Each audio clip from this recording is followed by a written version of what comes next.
अस्सलाम वालेकुम। उम्मीद करते हैं आप सब लोग खैरियत से होंगे और आप लोगों ने अपनी प्रोजेक्ट की फ़ाइल को भी बहुत अच्छी तरह से वेरीफाई किया होगा, देखा होगा, क्वेश्चन वगैरह सब कुछ देखे होंगे।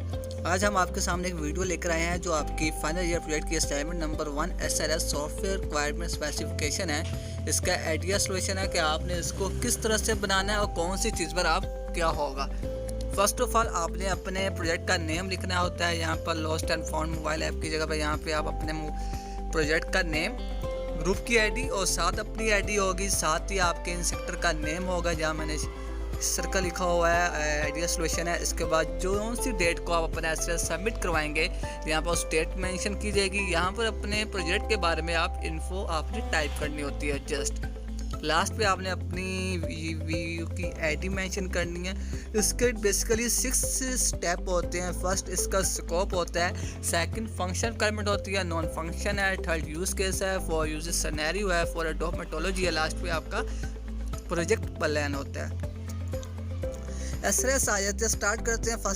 फर्स्ट ऑफ ऑल आपका प्रोजेक्ट का स्कोप होता है। स्कोप बेसिकली आपका प्रोजेक्ट किससे रिलेटिव है, आपके प्रोजेक्ट में क्या काम होने वाला है, आपके ये प्रोजेक्ट बनाने से आपको क्या बेनिफिट मिलेगा और इसका बनाने का पर्पस क्या है। बेसिकली जिस चीज़ का स्कोप हो कि इसकी मार्केट में क्या डिमांड है, क्या चीज़ होनी चाहिए, कैसे बननी चाहिए, क्या हम इसको अगर हम बना लेते हैं तो बनाने का हमारा बेसिकली क्या मकसद होगा और इसको कैसे यूज़ करेंगे।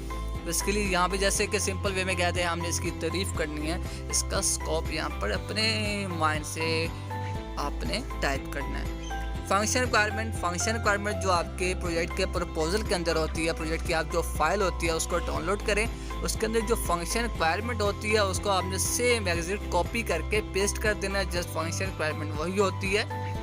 जो नॉन फंक्शन रिक्वायरमेंट होती है मीन के ये अगर आपके प्रोजेक्ट में ना भी हो लेकिन आपका प्रोजेक्ट वर्किंग कर सके इसके बिना, नॉन फंक्शन रिक्वायरमेंट उसको कहते हैं। परफॉर्मेंस स्लो हो, तेज़ हो, प्रोजेक्ट आपका चलता रहेगा। Easy user friendly lines mean के उसका जो इंटरफेस होता है उसको यूज़ करने का मेथड अगर ईजी होता है फिर भी आपका प्रोजेक्ट चलता है, अगर टफ होता है फिर भी आपका प्रोजेक्ट चलता है। यूज़ेबिलिटी, उसकी यूज़ेबिलिटी ज़्यादा लोग यूज़ करते हैं ठीक, ज़्यादा नहीं करते फिर भी ठीक है। सिक्योरिटी हो फिर भी प्रोजेक्ट चलता है, सिक्योरिटी ना हो तो प्रोजेक्ट आपका फिर भी नहीं चलता। अवेलेबिलिटी हो फिर भी आपका आप सिंपल हम आ जाते हैं सेकंड स्टेप पे, use case diagram. Use case diagram का बेसिकली मतलब होता है कि आपका यूज़र के साथ किस तरह से इंटरेक्शन करेगा सिस्टम। यूज़ केस मीन के यूज़ और केस।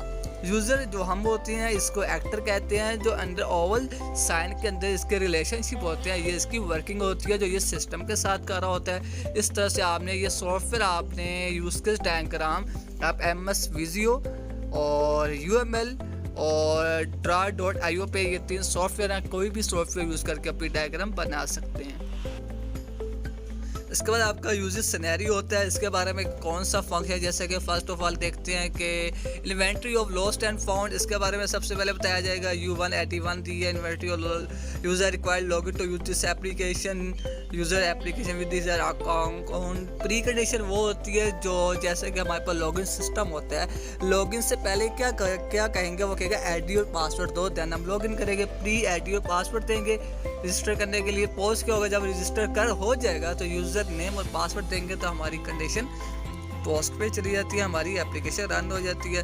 अडोब मेथोडोलॉजी बेसिकली इसके अंदर वो आपको बताया जाता है डिफरेंट किस्म का आपका मॉडल होता है, जैसे कि वाटरफॉल मॉडल होता है, स्पीडेड मॉडल होता है, प्रोटोटाइप मॉडल होता है। ठीक है, वाटरफॉल मॉडल वो आपका होता है जो फर्स्ट ऑफ ऑल मैं आपको ये बता दूं मॉडल आपका बनता कैसे है। सॉफ्टवेयर के 5 लाइफ साइकिल होते हैं, बिकॉज सॉफ्टवेयर बनाने के भी मेथड होते हैं। फर्स्ट ऑफ ऑल क्या मेथड होता है, सबसे पहले हम क्या करते हैं, रिक्वायरमेंट को कलेक्ट करते हैं। रिक्वायरमेंट हमारे पास आ जाती है, सेकंड नंबर पे हम उसको डिज़ाइन करते हैं, थर्ड पे हम उसकी इम्प्लीमेंट मीन के जो उसकी कोडिंग होती है, प्रोग्रामिंग होती है वो करते हैं, 4 में हम उसको टेस्टिंग करते हैं, रन करते हैं, और लास्ट में जो हमारे उसके ऊपर एरर आ जाते हैं उसको हम मेंटेनेंस भी कह सकते हैं और डेवलपमेंट भी कह सकते हैं।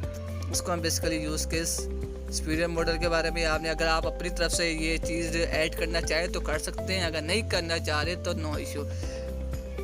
Waterfall model view process model, जो व्यू ने इसका नाम दिया हुआ है, ये इसको हम क्यों यूज़ करते हैं इसका मैं आपका मेथड भी बता देता हूँ, पर्पस भी बता देता हूँ। मीन कि हम इसको इसलिए यूज़ करते हैं कि जैसे कि हमारी एक रिक्वायरमेंट, हमारा क्लाइंट कहता है कि आपने ये एप्लीकेशन बना कर देनी है, ठीक है। हम उसको डिज़ाइन कर देते हैं, कोडिंग कर देते हैं और लास्ट में क्या कर रहे होते हैं, टेस्टिंग कर रहे होते हैं। मीन क्या, जब हम उसको टेस्टिंग मीन के इंटीग्रेशन एंड सिस्टम टेस्टिंग, जैसे कि हम उसको टेस्टिंग कर रहे होते हैं, देख रहे होते हैं इसके अंदर कोई एरर नहीं है, तो हमारा क्लाइंट आ जाता है, कहते हैं सर हमने कुछ रिक्वायरमेंट को ऐड करनी है। तो हम क्या करते हैं, इस अपने टेस्टिंग वाले मेथड से दोबारा इम्प्लीमेंट में जाते हैं, इम्प्लीमेंट वाले जाने में सॉफ्टवेयर डिज़ाइन में जाते हैं, यहाँ से बैक दोबारा जाते हुए क्या करते हैं, अपनी रिक्वायरमेंट को जाकर चेंज कर देते हैं। अगर हमारे पास जो दूसरे मॉडल होते हैं, प्रोसेस मॉडल होता है, जो स्पीडर मॉडल होता है, प्रोटोटाइप मॉडल होता है, उसके अंदर आप बैक पे नहीं जा सकते।